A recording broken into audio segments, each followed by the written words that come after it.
हरियाणा के जंगल में टुन्नी अपने बेटे व पति के साथ रहती थी। वह अमीर तो नहीं थे, लेकिन उनमें प्यार बहुत था। कुछ समय के बाद बेटे मोनू कौवा की शादी हो जाती है। मोनू कौवा की शादी मुनमुन चिड़िया से हो जाती है। मुनमुन बहुत ही लालची थी। वह अपने पति को किट्टी पार्टी में जाने के लिए बार बार नए कपड़े और गहने लाने को बोलती थी। मोनू कौवा ने मुनमुन को समझाया कि अपने बराबरी वालों से ही दोस्ती करना चाहिए। अगर तुम महीने में 10 बार किट्टी पार्टी में जाओगी तो तुमको हर बार नए कपड़े और नए गहने कौन दिलाएगा।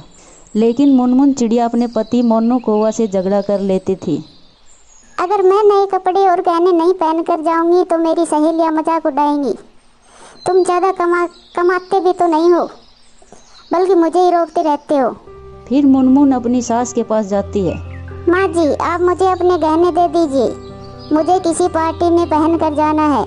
हमारे समय में बहू अपनी सास को गहने रखने के लिए देती थी, लेकिन तू तो मुझसे ही गहने मांग रही है। इसके बाद मुनमुन गुस्सा होकर वहाँ से चली जाती है। उसकी इन हरकतों की वजह से पूरा परिवार दुखी रहता था। एक दिन मुनमुन की दोस्त पिंकी चिड़िया घर आई। उसने मुनमुन की सास से मुनमुन के बारे में पूछा। मुनमुन पार्टी में गई है। आप इतनी दुखी क्यों दिख रही है आंटी? फिर टुनटुनी ने मुनमुन की सारी बातें बताई कि मुनमुन किस तरह बार बार नए गहने और कपड़े की डिमांड करती है और सारे पैसे इन पर ही खर्च कर देती है। ज़्यादा जरूरी क्या है, रोटी या दिखावा? रोटी जरूरी है आंटी, लेकिन मुनमुन को यह बात समझानी होगी। वह कैसे? बस आप देखते जाइए।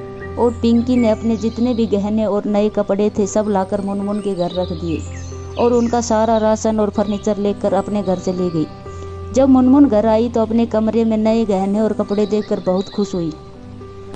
माँ जी, ये सब गहने किसके हैं? ये सब गहने तेरे हैं, तुझको अब जितना बदल कर पहनना है पहन ले।